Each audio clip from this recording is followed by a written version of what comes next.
version 7 of vIDix Labor. So that is going to be the next release of the product. It's currently in development, and we have a lot of exciting changes coming to this version. So today I want to just kind of go through a couple of the big updates, kind of show you some screenshots of what the changes are going to look like. One of the big things that will be available with version 7 is going to be the management dashboard.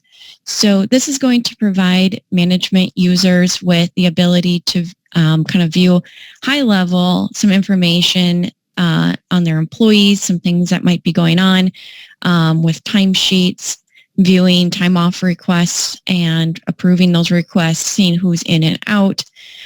So this is going to be a per user screen. Each user would be able to select what widgets they would have available on their dashboard, and you can select which ones are visible, and then you can rearrange them too. So really customize that per user. But this is going to provide those management users with a lot of detail, a lot of the information that you can get in different reports. You'll have quick access to from that screen. So this will be a great view for those users. Another item that will be available in version 7 is going to be the ability to set up backup supervisors. So backup supervisors, what it really is you can set up supervisors to be assigned to multiple employee groups. What that will do for the manager when they log in, if they are assigned to multiple employee groups, when they log into the application, they'll see a new screen, kind of like the one we see down here, and it's going to show them the employee groups that they have access to. So they're going to select which group they want to manage. So if you had 3 or 4, or if it's just 2 different groups, they can select which group they want to go into and view timesheets for. So that will be very helpful in those scenarios where you might have maybe a supervisor is away from the office during a payroll period, and we need somebody else to go in, sign off on timesheets. The user will be able to log into their secondary group and then perform sign-offs or make edits to the timesheet as well.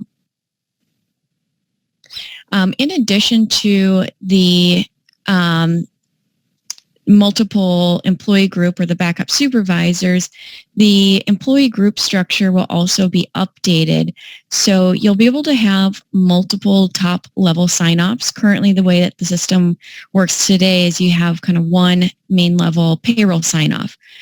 With this new structure, you'd be able to set up multiple top levels. So if we've got a structure where we need 2 different top levels to go in and sign off, you can set that up. It can also be optional for the sign off. So if we just want kind of a top level user that's just going to view the timesheets, maybe we don't need them to approve, you'll have some more flexibility as far as who can sign off or who is required to sign off at those top levels. And then we also are going to be adding some more functionality around the notes feature that was introduced in 6.3.1. So notes in the previous version, employees were able to add notes to their punches, their hours edits, and then their pay codes. So in version 7, we're going to expand on some of that functionality. There's going to be a note indicator on the timesheet. So as users are looking at the timesheet, they'll be able to quickly identify if there's a note on the employee's punch. So you'll see a little note icon on the timesheet for that specific punch or pay code. Notes are also going to be added into the timesheet report. So that will be available in the timesheet audit section of the report. There you'll be able to view notes even if the timesheet has been signed off on. You could pull that information for previous pay period and still get that information in that report view. And then a couple other features that you'll see in version 7. kind of talked about the sign-off structure, how that will be updated. So again, you'll be able to have that multiple top-level sign-off and a lot more flexibility with the employee group structure. There's also a new setting in the pay period setup where you can split hours at midnight. So currently we support the hours either go to an in day or an out day. So in version 7, you'll see a new option where the employee's hours could be split at a midnight day divide. So you could have some hours on the in day and some hours on the out day if the employee is working across that midnight day divide. We've also expanded the API functionality. So the API allows you to do some imports and exports of data through the API. We've added in some more calls to that API. So now you really can do all of the imports and exports that you could do with the standard import tables previously are now available in the API. And then also the supervisor portal is going to be a new page in the web platform. So right now users have access to an admin portal where admin users can go in and define reports and run payroll exports.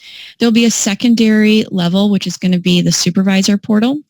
It'll be similar, but a little bit more restricted functionality. So if we have supervisors that need to run custom reports or set up custom reports, we can set up a second login page for those type of users. They'll just have a little bit more restricted access.